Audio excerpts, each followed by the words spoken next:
गोपाङ्गिनानां चदकुलचौरम्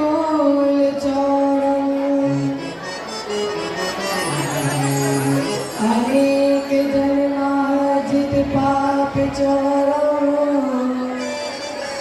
चौरागगणं पुरुषं नमामि। नारायणं नमस्कृत्य नरं चैव नरोत्तमं देवीं सरस्वतीं व्यासं ततो जयमुदीरयेत्। गिरिमुखाय व्रज गोपो बचाय लीनो अग्नि से उबारे पांडु बालक मझारी लाखों गज घंटा तले बालक व्याम को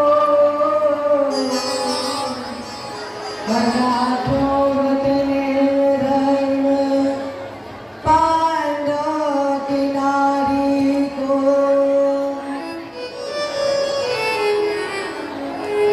गज के अर्ध सुन ग्राह से छुड़ायो शीघ्र भारत में राख्यो प्रण विश्व ब्रह्मचारी को। तापहारी है संत सुनिवारी जो अमोह तो भरोसो आई श्यामले बिहारी को। हे भारत के सारथी अल्लाह को बार प्रणाम आकर डोर संभालिए मन की छुटी लगाम। भगवत भगवंत गुरु चतुर नाम बपे के पग बंधन किए नासक विघ्न अनेक।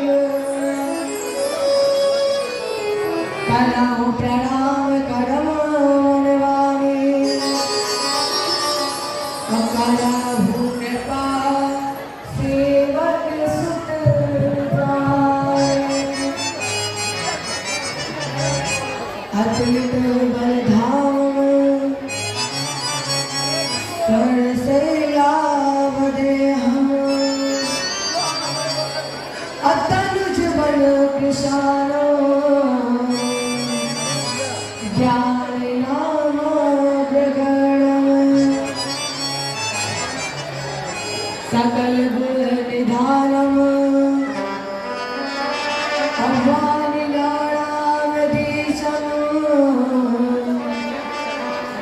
रघुपत प्रिय भक्तम वाति जातं नमामि। रघुपत प्रिय भक्तम वाति जातं नमामि। जय बोले गुरुदेव भगवान की जय, कृष्ण भगवान की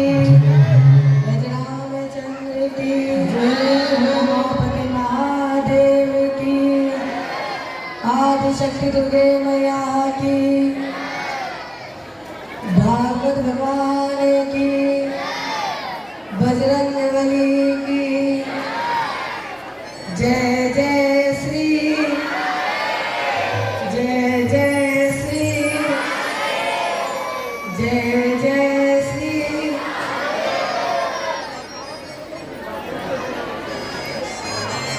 मतलब आप लोगों ने इन 6 दिनों में यही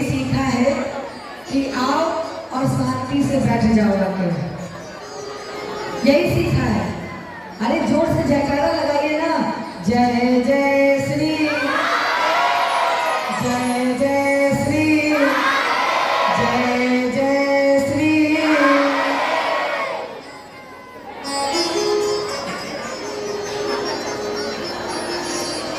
यहाँ पर उपस्थित समस्त श्रद्धालु भक्तजन एवं करुणामयी माता, इस व्यासपीठ से मेरा नमन स्वीकार करें।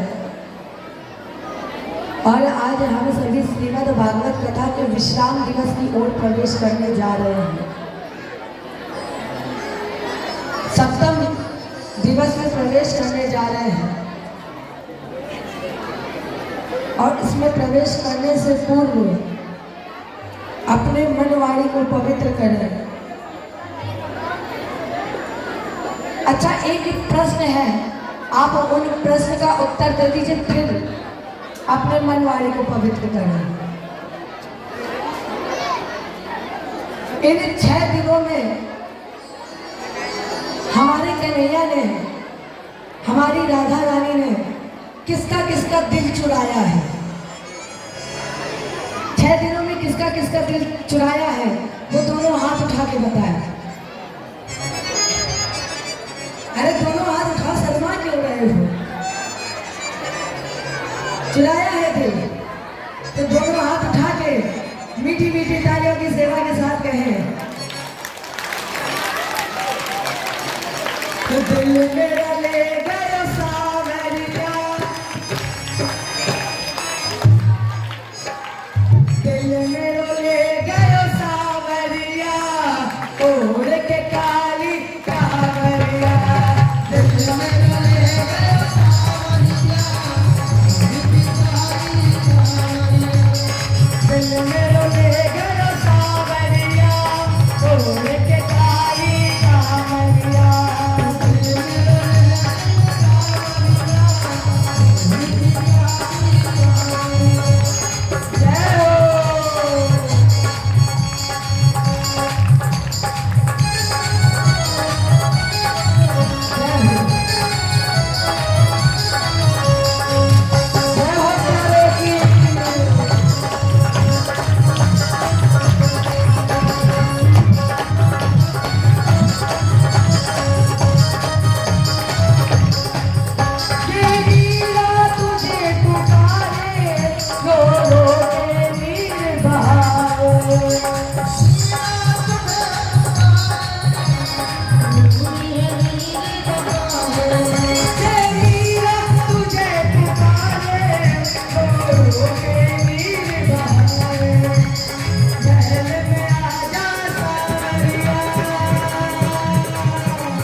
बोले कृष्ण भगवान की।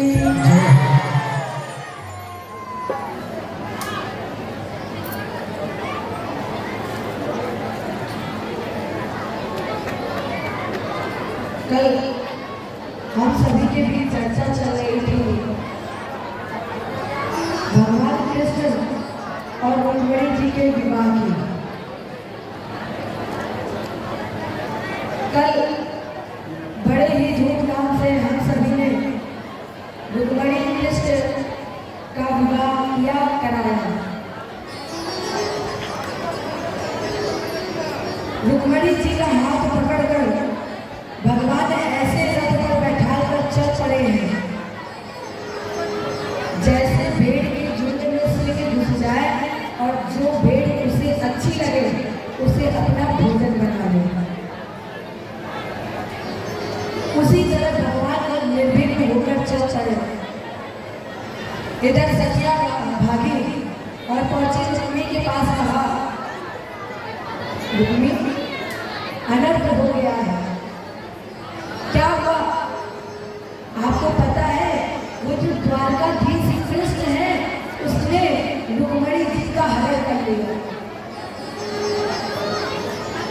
और जब ये बात रुक्मी को पता चली तो रुक्मी ने प्रतिज्ञा कर ली हाथ उठाकर कि जब तक हम द्वारकाधीश कृष्ण को हरा नहीं देंगे, जब तक द्वारकाधीश कृष्ण को पराजित नहीं कर देंगे, तब तक लौट करके कुंडलपुर में नहीं आएंगे। ये प्रतिज्ञा कर ली। इधर से शिशुपाल को जाकर बताया और जब शिशुपाल को पता चला, वैसे भी वो राजा की बारात में राजा ही होते हैं, तो शिशुपाल दंडवत जरासंध सपने रुक्मी के सेनापति ने भगवान पर आक्रमण कर दिया। और जब सबने आक्रमण कर दिया तो हमारे भगवान ने एक को पराजित किया।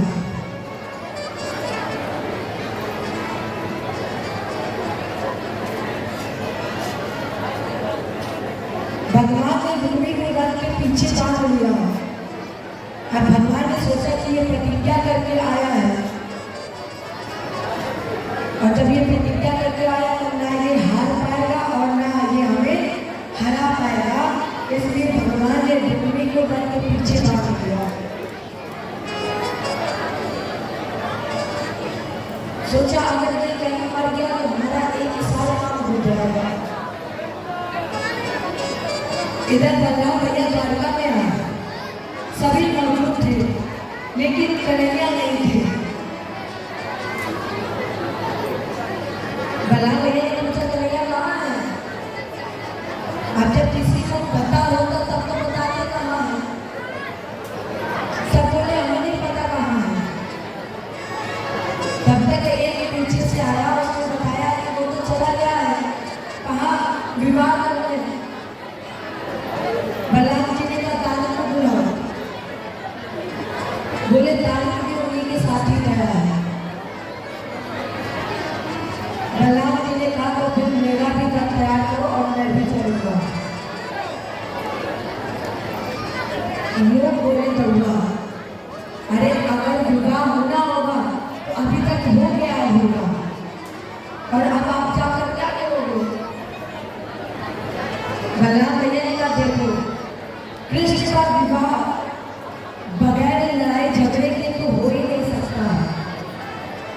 ये निश्चित है कि कृष्ण का विवाह बगैर मारपीट के, बगैर लड़ाई झगड़े के हो जाए, ये असंभव है। इसलिए मेरा धर्म तैयार करो और मैं भी जाऊंगा। बलराम भैया का धर्म तैयार हुआ और बलराम भैया द्वारका से कुंडलपुर की तरफ चल पड़े। उधर से कन्हैया आ रहे थे और इधर से बलराम भैया आ रहे थे। कन्हैया ने देखा कि डब्बा बहुत गुस्सा है, बहुत जिद्दी है। कन्हैया पास में पहुंचते इससे पहले कन्हैया रथ से उतरे और बलराम भैया को प्रणाम करने लगे। ये कृष्ण आपको प्रणाम करता है। बलराम जी ने ये आशीर्वाद दिया नहीं दिया ये नहीं देख रहे हैं। तिरछी नजर करके रुक्मणी जी की तरफ देख रहे हैं और कह रहे अरे रुक्मणी तू अभी तक रथ पर बैठी है, तुम्हें पता है ये कौन है?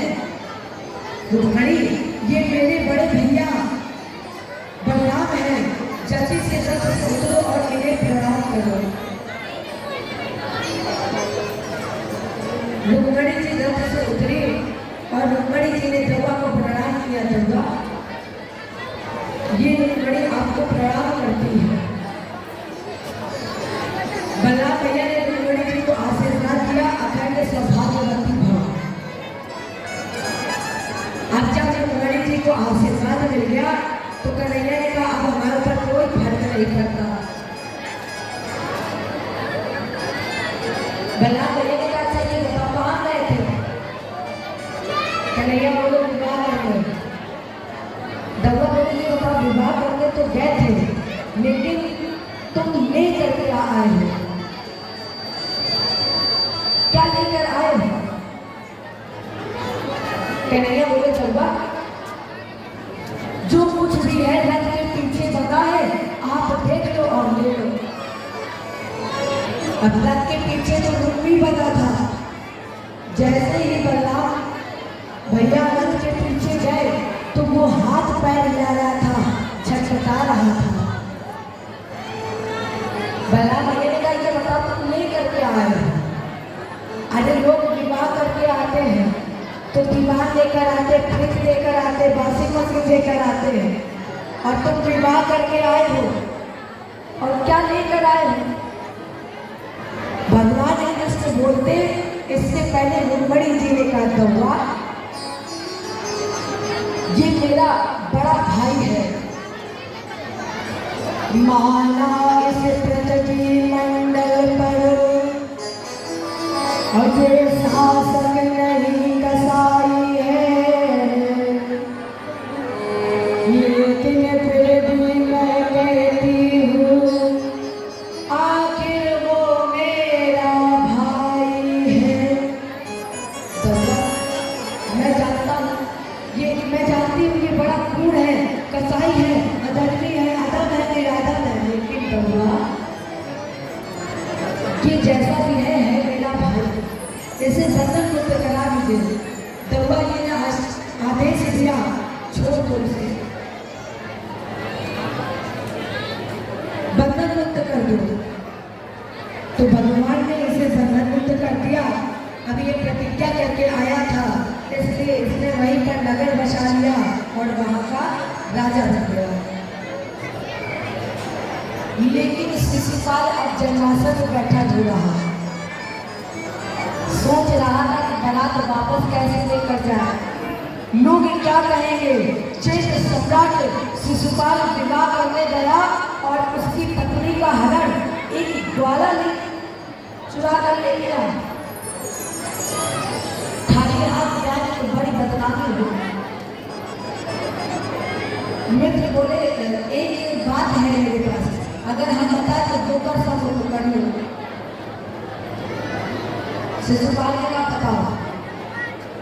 तो उनके मित्र थे, उन्होंने बोला कि जिस समय विदाई होती है, विदाई के समय लड़की जब पालकी पर बैठती है उसी पालकी पर तुम बैठ जाओ और घूंघट डाल देना, किसी को पता नहीं चलेगा और तुम राजा हो तो अपनी पालकी महल के अंदर जाकर उतरवा देना, कोई तुम्हें रोकेगा भी नहीं। शिशुपाल ने कहा ये विचार तुम्हारा बढ़िया है। तो अब शिशुपाल उसी पालकी के अंदर बैठ गया और जैसे विदाई के समय लड़की रोती है आज शिशुपाल वैसे ही रो रहा है। कहा पालकी को लेकर चले, थोड़ी दूर पहुंचे, कहा सोचा बड़े थक गए हैं तो चलो पानी पी कर आते हैं। तो कहारों ने पालकी वहीं पर उतार दी और ये कहार चले गए पानी पीने।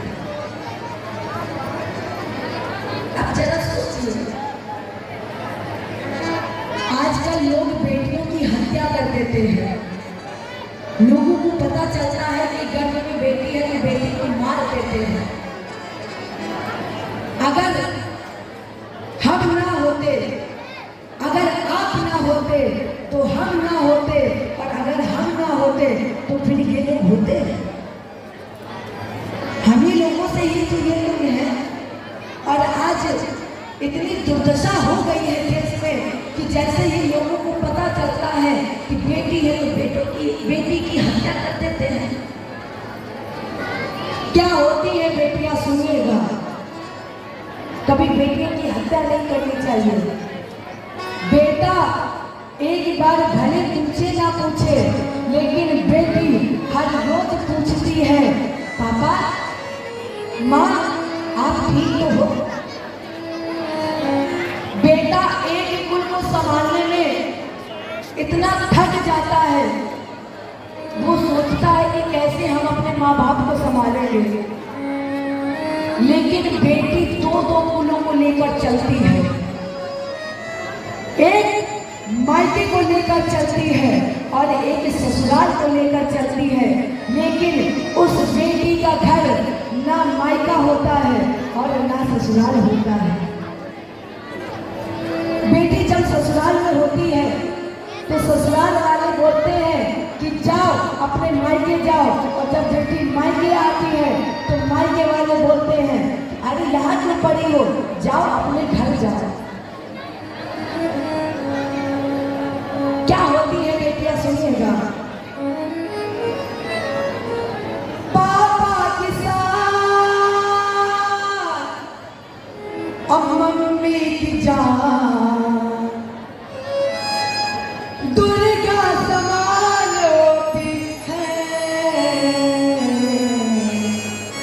बेटियां भाग्यवान होती है, बेटियां भाग्यवान होती है। ये बात हम इसलिए नहीं बोल रहे कि हम भी बेटी हैं, इसलिए नहीं बोल रहे हैं। ये हम बात सबके लिए बोल रहे हैं, वो फिर चाहे भाई हो, चाहे पिता हो, चाहे कोई हो, कभी बेटियों की हत्या मत करें। पापा के साथ और मम्मी की जान दुर्गा समान होती है। बेटियां भाग्यवान होती हैं, बेटियां भाग्यवान होती हैं।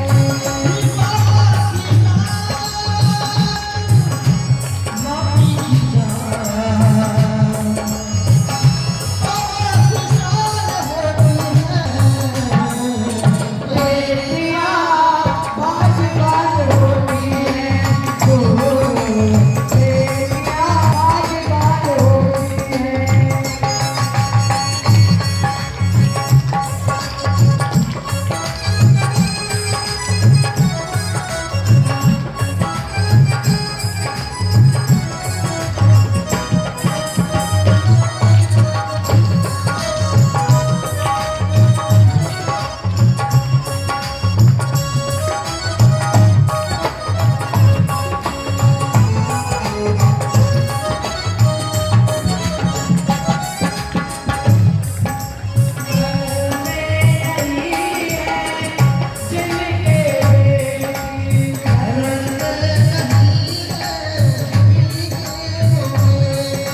किसी घर की बेटियां नहीं है, नहीं है ना? आप भी बेटियां नहीं हैं तो आप लोग दोनों हाथ उठाइए और कहें घर में नहीं है जिनके बेटी, घर में नहीं है जिनके बेटी, अरे किस्मती है घर में, घर किस्मती